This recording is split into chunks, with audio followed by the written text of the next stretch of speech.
தம்பி ராகவன். இது இவர் பாருங்க, பானையில யோகா செய்யற போறாரு. பாத்தீங்கன்னாலே ரொம்ப ஆச்சரியமா இருக்கு.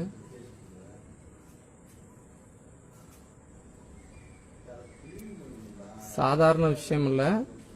பானையில யோகா பண்றது அப்படிங்கிறது ஒரு பெரிய ஒரு விஷயம். இது தரையில ஈஸியா பண்ணிடலாம்.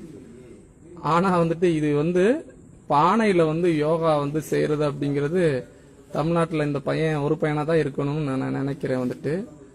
பாருங்க, அழகா எந்த ஒரு இது இல்லாம பானையில யோகா செஞ்சுக்கிட்டு இருக்கிறாரு. ரொம்ப மகிழ்ச்சி, சந்தோஷம். அருமையா பண்ணிக்கிட்டு இருக்கிற ராகவனுக்கு வாழ்த்துக்களை தெரிவிப்போம். பானையில யோகா செய்யணும் அப்படின்னா ரொம்ப கஷ்டம். நம்ம தரையில செய்யறதே ரொம்ப கடினமான ஒரு சூழல்ல இருக்கும்போது இந்த மாதிரியான ஒரு சூழல்ல பண்ற ராகவனுக்கு வாழ்த்துக்களை தெரிவிப்போம். இவருக்கு வயசு இவருக்கும் அதே மாதிரி 11 வயசு தான். நான் யோகா அழகா பண்றாரு பாருங்க. இத மாதிரி பண்ணணும் அப்படின்னா ஒரு பெரிய திறமை வேணும். யோகாவில் தரையில நிறைய பேர் பண்றாங்க. ஆனா இந்த மாதிரி பண்றது அப்படிங்கிறது பெரிய ஒரு விஷயம்தான். அதை அழகா பண்ணிக்கிட்டு இருக்கிறாரு. வாழ்த்துக்கள் பழனிச்செல்வம் முருகையா, வாழ்த்துக்கள் ராகவனுடைய. இங்க பாருங்க எவ்வளவு அழகா இதெல்லாம் உண்மையிலே பெரிய விஷயம்.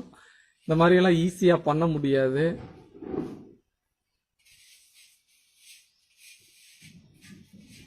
மூணு பானைக்கு மேல அழகா இது பண்றது அப்படிங்கிறது ஈஸியா பண்ண முடியாது. ட்ரைனிங் டெய்லி ட்ரைனிங் பண்ணாதான் இது பண்ண முடியும். நம்ம இந்த மாதிரி பண்ணணும் அப்படின்னா ரொம்ப ஏன்னா சரிக்கிடக்கூடாது, கவனமா பண்ணணும்.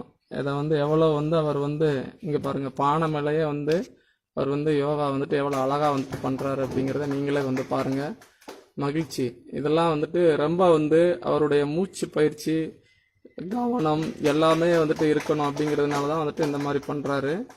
ரொம்ப மகிழ்ச்சியா இருக்கு. வாழ்த்துக்கள். அடுத்த உலக சாதனை பண்றதுக்கு இவர் ரெடியா இருக்கிறாரு அப்படிங்கறத தெரிவிச்சுக்கிறேன். ரொம்ப மகிழ்ச்சி. இப்ப ரொம்ப மகிழ்ச்சி. அருமையா பண்ணிக்கிட்டு இருக்கிறாரு. சந்தோஷம். வாழ்த்துக்கள். தேங்க்யூ. வணக்கம்.